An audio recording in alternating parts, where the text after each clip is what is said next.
I call this story Call 911, and here's why.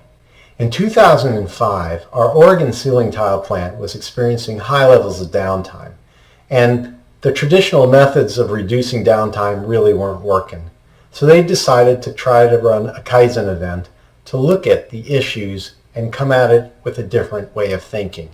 I was invited to facilitate that Kaizen, and I was specifically directed that our Kaizen was focused on the impact of the downtime, not on the actual causes of the downtime itself.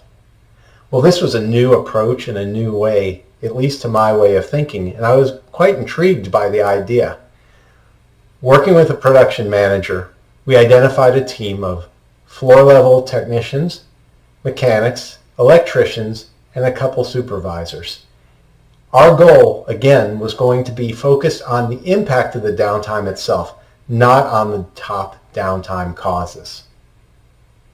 Kicking off the Kaizen, I aligned the group around our purpose and gave them some lean ways of thinking about downtime and waste. Initial discussions in the room were pretty much finger-pointing. People were talking about skills of the electricians and mechanics and the operators as well. And I could see that that wasn't very productive. I knew we had to get out to Gemba, get out of the meeting room, and see what was really going on. So as a team, we decided to do an experiment. The experiment was we were going to stage a downtime event. So we were going to coordinate with the production organization, but not let them know what the issue was, and we would ask them to respond to that downtime event as naturally as they would any other time. We wouldn't tell them where it was, but we were going to make sure that we weren't going to sacrifice anything around safety or quality of the product being run. Everyone agreed, and so we stationed our team members at various locations. Some were stationed where the problem was, some were stationed where the production operation was, others went to the maintenance shop to see what happens when a downtime call is received. Once everybody was in place and making sure that everything was ready, one of our team members, unbeknownst to the other production operators, went to the electrical operating room and found a breaker to pull that would shut down one of the paint dryers. Now, when that occurred, the line shut down. The production operator in charge of the paint booth, instead of calling for maintenance assistance, decided to find out what the issue was and see if he could diagnose it. After about 3 minutes, he couldn't figure out what it was, went back to his station, and placed a call to maintenance. Once the call was placed, what we noticed was the operator left his station and went to break. About 5 minutes later, a scooter with a mechanic and electrician arrived to the production floor. Now, they didn't know who their point of contact was, so they really didn't know what the issue was. Nobody could tell them what it was, so they had to wait until the production operator came back from break. So when he did, he explained what the issue was and why he was unable to diagnose and repair it. The mechanic and the electrician realized they didn't have the right tools on their scooter, so they had to go back to the maintenance shop, get what they thought they needed, and come back out.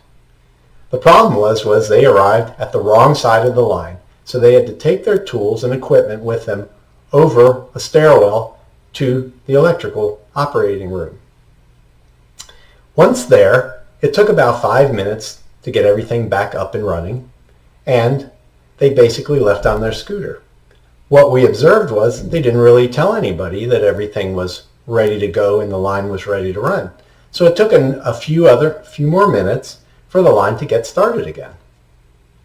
So once that was over and the line was running as normal, the team joined back in the meeting room and we assessed what we had observed. And what it turned out to be was, of the 30 total minutes of downtime response and recovery, only 5 minutes was the actual repair of the problem. 25 minutes was just wasted time and effort trying to figure out Who was telling us there was an issue? Where was the issue? What was the issue? And what tools did we need? So we identified that 25 minutes as waste. Now, could we come up with a way to reduce that time so that people could get the lines up and running sooner and safer? So the team worked very creatively, and through the week we came up with a number of ways. But the biggest piece that we noticed was coordination, communication, and visible reinforcement. So what the team did was they scripted 3 questions, much like a 911 call. The first question is, who am I talking to? So when the call came to maintenance, who is my point of contact? The second question is, what's the nature of the problem? So what's the issue? What do you think the diagnosis is? What else can you tell us that would tell us what to bring with us? And thirdly, what's the location of the problem? Where should we be going to solve the problem so that we drive right there and don't waste time taking tools over the line? The other thing we decided to do was create an owner. So the person making the call to maintenance was the owner or contact point. And the rule then became that they weren't allowed to leave until maintenance arrived so that they could coordinate and maybe give them further information. Then at that point, if they needed a break, they could take one. Now, we also realized that people wouldn't remember those questions. So we created signage at every single communication point in the entire plant with those 3 visible questions and the rule.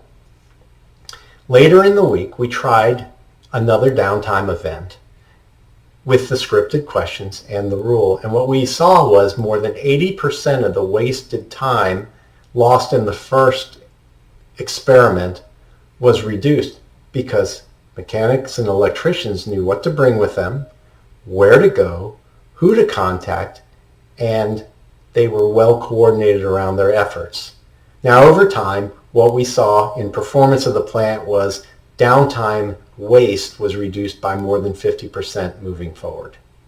Just from 3 simple questions, good communication, and good organization. Call 911.